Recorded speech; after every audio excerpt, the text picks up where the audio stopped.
Linda. Welcome back to my channel. I'm so happy that I finally have some time to just sit down and film a sit-down video because I don't know, I feel like vlogs are a little bit repetitive for me just because not a lot changes from week to week. This weekend I went to the Impact Driven Teaching Conference in Miami and I came back just feeling so inspired and energized. So on the flights back to Tucson from Miami, I made a list of videos that I want to make, and this is going to be a video series that I hope you guys enjoy. So let me tell you a little bit about it. I'm only a second-year teacher. I'm teaching first grade. Last year I taught kindergarten at a different school, so I do feel like I'm having a first year all over again. I definitely think that there's so much I can improve on and that I want to improve on. So in this series, I'm going to pick one aspect of teaching that I want to improve on. I'm going to do my research, implement strategies that I learned from my research, and just kind of share them with you guys and kind of tell you what went right and what didn't. Hopefully this will help you if you're like a first year teacher, a new teacher, pre-service teacher, or like even a veteran teacher. I don't know. I don't know. I had this idea in my head and I'm just gonna go with it. So I'm naming this series Grow With Me, and the area I'm gonna focus on for this part of the series is going to be guided reading. So I have notes right here, so if I'm looking down to my iPad, that's why. So like I said, I'm a second-year teacher teaching first grade, and I am very eager to keep learning and growing as a teacher to empower my students. To be completely honest with you guys, I've only seen guided reading modeled once, and that was during my student teaching back in 2017. So another reason why I want to focus on guided reading is because of my benchmark scores this quarter. I finished benchmarking all my students last week. So we did a benchmark for math and a benchmark for ELA. My benchmark for math was really good, so I feel like I'm doing something right in that area. However, my benchmarks for ELA were not as high as my math ones.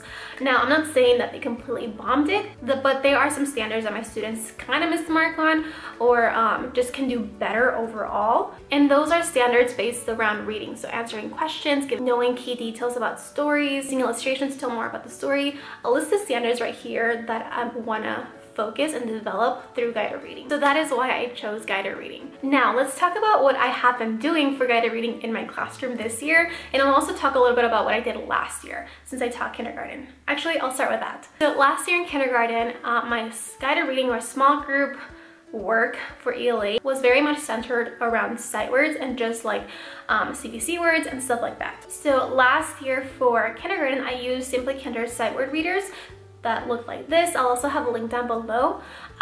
Those were great to reinforce those sight words that we were learning, and my students definitely got a boost of confidence reading those readers because they could read it, because they could read them. So now fast forward into this year, I'll have to admit I have not been as consistent as I should be with my guided reading groups, and that's because I'm trying to adjust to this new school and new grade level and the ever-changing dynamics of my classroom. That has definitely been difficult for me. So let me tell you a little bit more about that. So we just finished the third quarter and I've had 3 different aides in my classroom this year. And the reason for that is because my aides have been moved on to full-time positions in the middle school. So that's why they have to keep replacing my aide. So I feel like because I've been getting a new aide every quarter, it's kind of taken a little bit to kind of, I don't want to say train them, but kind of make sure they know how to do things or how to run things, how to get to know the kids. And so that has taken time away from my small group reading or workshops, I don't know what to call them. So here's what I currently do in my classroom for guided reading. So the first thing I do is I get a book from Reading A to Z. So my school does provide Reading A to Z to every teacher, and if you don't know what Reading A to Z, it's basically a website where you can get readers and you can print them. They're all leveled, so they start from AA to Z, I don't know. And they also provide with reading assessment, and kids can log into Reading A to Z and read books or listen through books on the website and answer questions about the book that they read or listened to. So I get my books from that website because I don't have any readers or leveled readers in my classroom. What I started doing is I assigned the books that my kids were going to read with me on Monday to their profile, and they could like log in and listen to it or read it on Monday mornings when we had computers.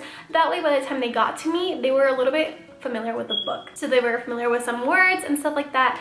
I don't know why I started doing this, to be honest. So once it was time to meet with my students, we would do a picture walk. I learned this from my mentor teacher when I student taught in first grade. She would do this all the time. So basically in a picture walk, we just look only at the pictures, not the words, and we try to figure out what the story is going to be about. So we look at every single picture and every single page and just talk through it. After we do a picture walk, we read the book. So I'll read a page, kind of like model fluency, I guess, or decoding strategies if I need to, and then students will take turns reading until we read the whole book together. And the last page we always read together as a group. After the read aloud, I'll have like a little comprehension game. So I call it Miss Annabelle's Game Show, and I think I've talked about it in my channel sometime. I don't know, maybe I haven't, but I use these buzzards that I got from Amazon. So students will just record their name and that's gonna be their buzzard. In the past, I've also used like the push like LED lights that you can get at Dollar Tree as buzzards. Those are less like noisy and work just as fine. I used those in kindergarten. So for that, I'll put like some game show music and I'll use like a ruler as a microphone, and I just make it into a game. So we'll talk about the book, I'll ask questions, they'll buzzard, and if they get it right, their team gets a point. If they get it wrong, I'll try to prompt them to write the right answer, but if they just can't get to it, then I'll get the point, which usually that never happens. And we just keep going like that. We just keep going until we've talked about everything we can about the book. I will admit that I feel like the questions that I use when I am doing like my comprehension game are not high-level thinking questions. They're mostly questions that you can find in the book, which is fine, but I feel like I can definitely take it a step further, and that's one of the things that I want to work on. So that's basically what I did in one literacy rotation working with my small groups. So now, have I asked for help? And yes, I have. I feel like it takes a lot for me to ask for help. I'm the kind of person that just likes to figure it out on their own, but I quickly realized that this whole guided reading thing was way over my head, was something that I couldn't do all by myself. I don't know about you guys, but I feel like my college program did not prepare me for guided reading, so I had to ask for help. So I did go to the reading specialist at my school not too long ago. I vlogged a little bit about it. But I never really talked about what I learned from her. So here is me telling you what I learned from her. So here's what I got from talking to her and observing her work with a group in my classroom. I learned that I should have a warm-up. So whether that means reading a familiar book or a book that we've read in the past or a list of sight words, I should probably start with a warm-up. After that, I should have some kind of like making words activity. So using these like sound boxes, I'll tell students some words that have sounds that we have been working on, and they can practice making those words. He also gave me this great resource for explicit phonic instruction.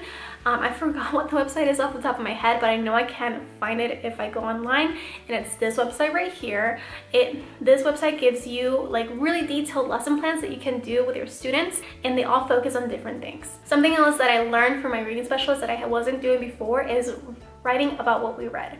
So she has these little booklets, super simple, like just basically paper stapled together, and after they read, they'll write one thing that they learned about that story that they read. So I started doing that with my groups. Okay, so then what is my next step moving forward? This weekend at the Impact Driven Teaching Conference, Jen Jones was a keynote speaker. So she talked about a lot of things regarding social media and how you can grow your impact, but she also talked about her Facebook lives about guided reading. So Jen Jones has a huge playlist about guided reading and different aspects of it that you can learn from that are basically professional development videos. So I already watched the first one, and I already watched the first video while I was waiting for my plane at LAX, and I learned a few things. The first one is to prepare questions ahead of time for students, not just like wing it. That's what I had been doing, and that's so bad, I know, but I learned that lower level questions for guided reading are questions that you can answer from the book, so you can pinpoint where that answer for the question is. But higher level questions that I am lacking in my instruction are questions that you can't find the answer in the book, like they're not explicit. So that can also include looking at symbolism, figurative language, pictures in the story, asking how the character feels in a story. So those are higher level thinking questions. And I also learned that you can get those questions by looking at standards. So that is something that I just never crossed my mind. Like obviously I look at standards pretty often to guide my teaching, but I never thought to get the questions for my guided reading groups from the standards. So what I want to do is I want to watch a few of you. So I want to watch like 1 or 2 more videos from Jen Jones and then take what I learned from those videos and implement that into my classroom and into my teaching, and then come back here and tell you about what I learned, how I implemented it, and then also how that went.